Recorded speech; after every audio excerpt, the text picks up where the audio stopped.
మరి గతం శత్రువు నీకు గుర్తు చేస్తూ ఉంటాడు. ఏదన్నా నీకు ఇబ్బంది కలగగానే ఆ పాపం ఎఫెక్టే. ఏదన్నా నీకు సమస్య రాగా నీ పాపమే నీ మీదకి వచ్చింది.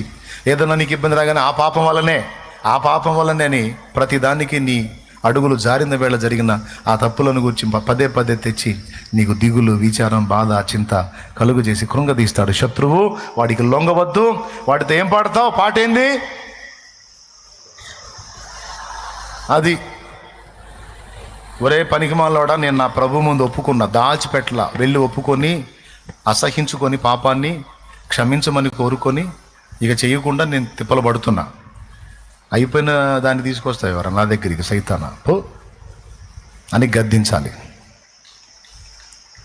నువ్వు యేసు రక్తాన్ని ఎత్తి, యేసు రక్తములో అప్పుడే కడగబడింది, ఇప్పుడు నేను పరిశుద్ధుడను పరిశుద్ధురాలని నేను అంటే సైతాను గాడికి సౌండ్ ఉండదు.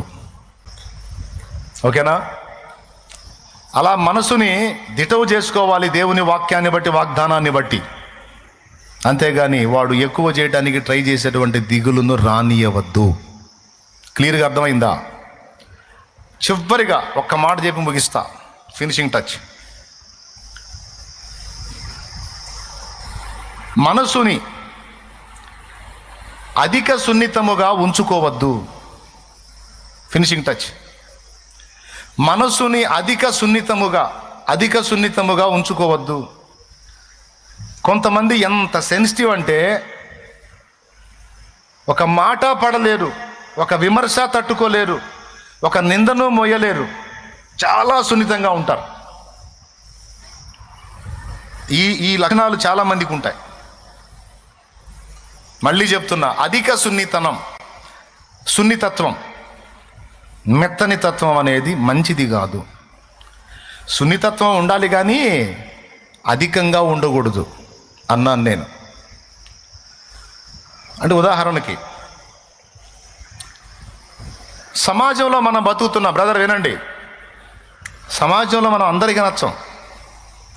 అందరికీ నచ్చాలని మనం అన్ని విధాలా ప్రయత్నిస్తుంటాం, ప్రవర్తిస్తుంటాం. కానీ ఖచ్చితంగా మనల్ని ఇబ్బంది పడే ఒక వర్గం ఎప్పుడూ ఉంటానే ఉంటుంది. నువ్వేం దేవుడివి కాదు, మనిషివి. నేను తెలుగులో చెప్తున్నా, అర్థమైద్ది. నువ్వు మనిషివి. నువ్వు అందరికీ నచ్చాలని రూల్ ఏమి లేదు.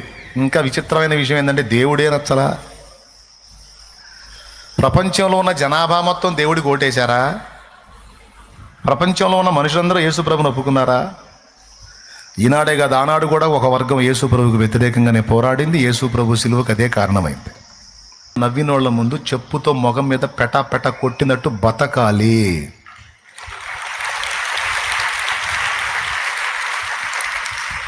నోళ్ళు, నరం లేని నాలుకలు అప్పుడే పొగుడుతాయి, అప్పుడే తిడతాయి, అప్పుడే పొగుడుతాయి. ఎంతసేపు ఆ నాలుక మారటం. అప్పటిదాకా ఇడి తిరిగింది, ఒక్కటిచ్చాడంటే దేవుడు ఇడి తిరిగిద్ది.